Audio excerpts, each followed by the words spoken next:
candidate you hear very little about. He's got big plans, though, if he occupies the White House. A consumption tax instead of an income tax, an audit of the Federal Reserve, legalizing pot, just to name a few. Gary Johnson was a two-term governor of New Mexico. Now he's running for president on the Libertarian ticket.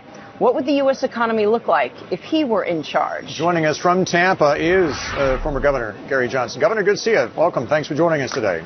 Bill, Michelle, thank you for having me on. I watch CNBC all the time, so wow, I get to be on Closing Bell. Well, we appreciate that. Thanks for joining us today. Flattery will get you everywhere. I know you and Michelle think a lot alike on a lot of these issues. First of all, let me just ask you, what are you doing in Tampa right now? I got invited here to address Paul Fest, so I took advantage of that invitation. I spoke to them a couple of days ago and thought I would hang around maybe to get an opportunity like this. So thank you for this opportunity. You bet. Do you think you will have Ron Paul's backing? He's been very tepid. He can't bring himself to endorse Mitt Romney. What do you think? Will you get his backing? Well, I'll just say that he asked me for my endorsement in 2008. I readily gave that endorsement.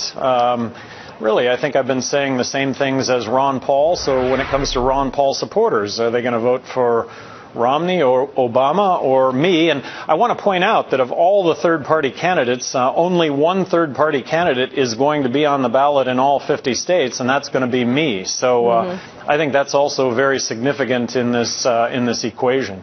Here's the greatest softball I have ever thrown. You have 1% of right now in the polling, so almost nothing. I don't understand why there aren't more libertarians in America. I think the average American is basically a libertarian. They're fiscally conservative, socially liberal. Stay out of my pocketbook and out of my private life. I wrote a whole book about it. You can feel free to buy it. Why do you think that this message isn't more pervasive across either of the parties?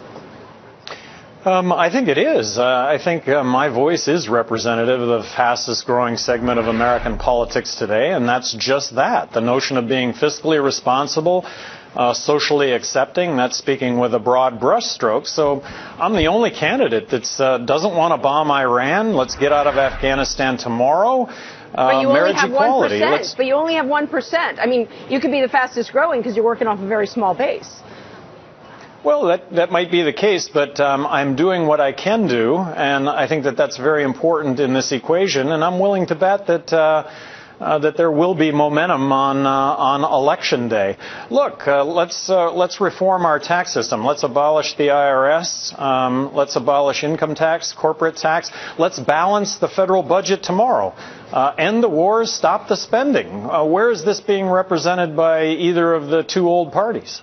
At this point, what's expected to be a tight race, Governor, do you worry at all that you will steal some votes away from Mitt Romney that would otherwise go his way? No, I think, Bill, it's been put to the test in 4 different states. And by the way, those 4 states, the polling was somewhere north of 5 and 6%. But in the 4 states where it was put to the test, in 2 states I take more votes away from Obama. In 2 states I take more votes away from Romney. People really do care about civil liberties. I think people really recognize that we are on a course of fiscal disaster unless something gets done, and I am proposing to balance the federal budget in the year 2013, which would be a 43% reduction in federal spending that if we don't do, you know, you all talk about it all the time. I'm in the camp that believes we're going to suffer a monetary collapse if we don't get this under control, and nobody's talking about control. Republicans are going to balance the budget in 28 years, and that's contingent upon growth occurring also. I don't know. I don't think it addresses the problems. I love your focus on the fiscal issues, but when I'm sitting around with libertarian friends, and I do have them, we do a game. How libertarian are you? Tell me, if you were judging Lance Armstrong today, would you have punished him for what he did or didn't do? Well, yes. You know, there are rules, and of course, Lance has never admitted guilt. He hasn't been proven to be guilty in all the drug tests. You know the spirit of the question. All these things about athletes taking performance-enhancing drugs. Should they be allowed to? No, because it's part of the rules, and there are. Michelle, cycling happens to be one of my passions. There are all sorts of participants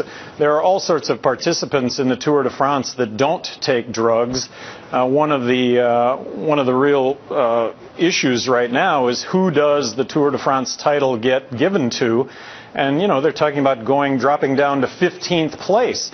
In the year 2010, 19 of the top 20 cyclists in the Tour de France have been disqualified because of illegal drug use. So it's the rules, and everybody needs to conform with those rules.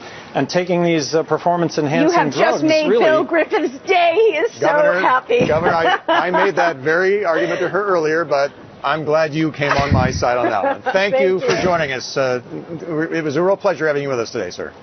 Great being a thrill for me. Thank you. You bet. Gary Johnson, who's the Libertarian candidate for president.